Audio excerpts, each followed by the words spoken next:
What's up, good people? David Taub here, coming to you from nextlevelguitar.com, and we've been getting lots of emails asking for a basic blues guitar lesson, so I thought I would do a little lesson about the 1-4-5 and a 1-4-5 rhythm. You've probably heard rhythms like this, all over the place, very, very common, but I think it's important to study rhythm guitar as well as lead guitar. And I think your lead guitar playing is really only ever going to be as good as your rhythm playing. And a great rhythm to start off with blues is just a simple 1-4-5 12 bar blues. Okay? So that's what I'm going to teach you today. 12 bar meaning the progression repeats, the chords go in a certain order or pattern, and if you total up the amount of measures we're going to stay on them, it's 12. And then that whole set of 12 just keeps repeating, 12 bar. There's 8 bar blues, but 12 is the most common. So what we're going to play is we're going to play a little 1-4-5. So common, so much music comes down to the 1, the 4, and the 5 chords. In the key of A, in the key of A, your A is your 1 chord, your D is the 4 chord, and the E is the 5 chord. 1, 4, 5. And what we're going to play is I'm going to play with a little pinky embellishment, and you're going to get this kind of sound.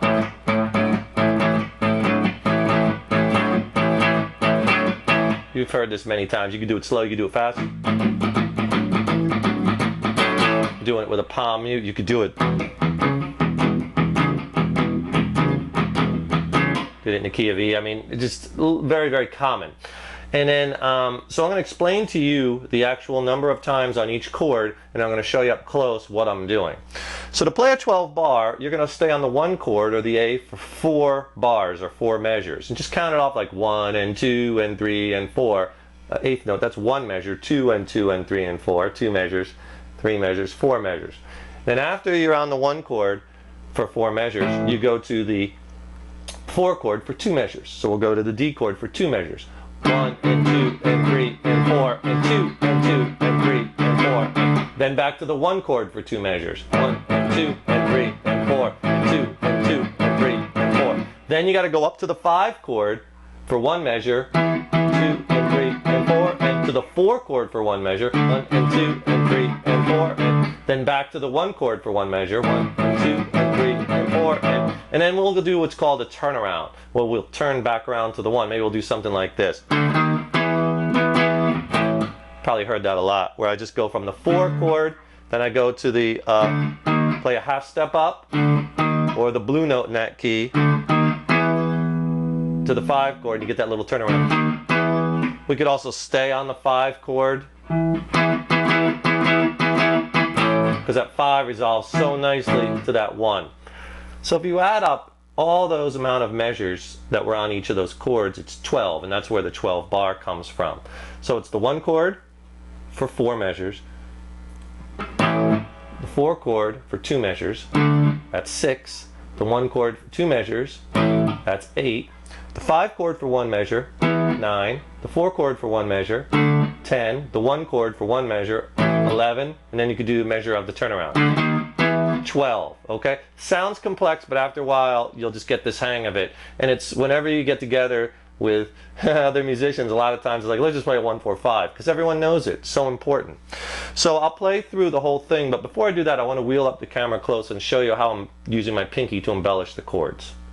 Okay, what I'm doing to get this sound with my pinky is I'm playing, for all of these chords, I'm playing just the 5th chord, just a 2-note chord, the root and the 5th. So for the A, I'm playing 5th fret on the A, on the low E string, the A note, and the 7th fret on the A string, the E note. And then when I go to the D chord, I'm playing the 5th fret on the A string, the D note, and the A note, which is the 7th fret on the D string. And then when I go to the E chord, I'm playing the E 5th, which is the 7th fret on the A string, and the 9th fret, the B note, on the D string.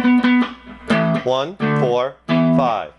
But what I'm doing is I'm skipping a fret, and then with my pinky, I'm grabbing, I'm playing that chord, which is basically, I'm just grabbing a whole step away from my 3rd finger. I'm grabbing the pinky on that A string, and that's how I get that down, down, down. So I'm hitting it once and then letting it up. Bop, bop, bop, bop, bop, bop, bop, bop, bop, bop. And same thing on the 4 chord. Except the pinky now drops down to the D string. See, that's all that is. Same thing when I go up to the E chord.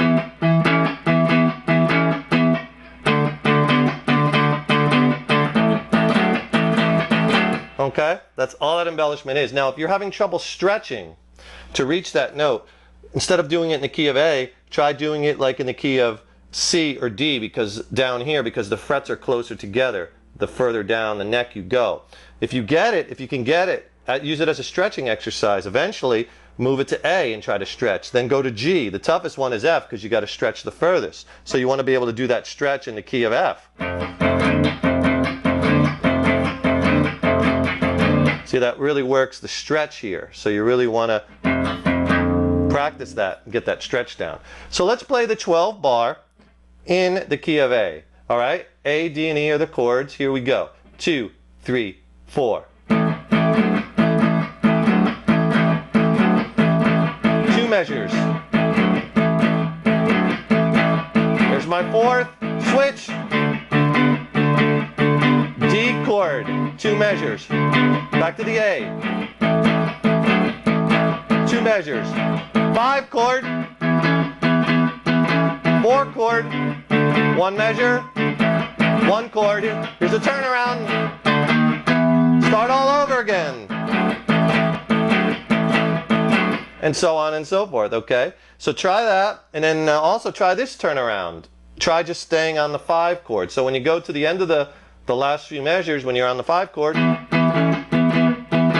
4 chord, back to the 1 chord, start over. See, that time when I didn't play for the turnaround, I just went to the 5 chord and just stayed on it. Now, I'm doing this very simplistically. I'm only using all downstrokes because I just want you to get the 12 bar pattern. That's all this lesson is about, that pattern.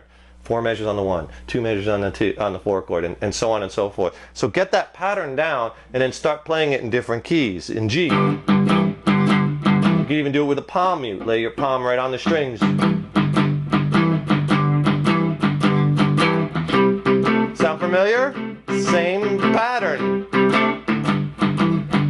Right?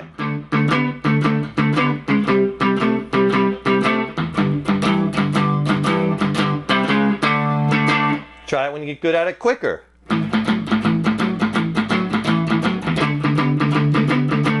But get that pinky working. This is great work for the pinky, great stretch, great embellishment, and it's just a simple 1-4-5 that every guitar player should have in their arsenal. Okay? Nothing groundbreaking, but very important. So enjoy that, get that 1-4-5 pattern down, jam with your friends, and we will see you in the next lesson. Rock on.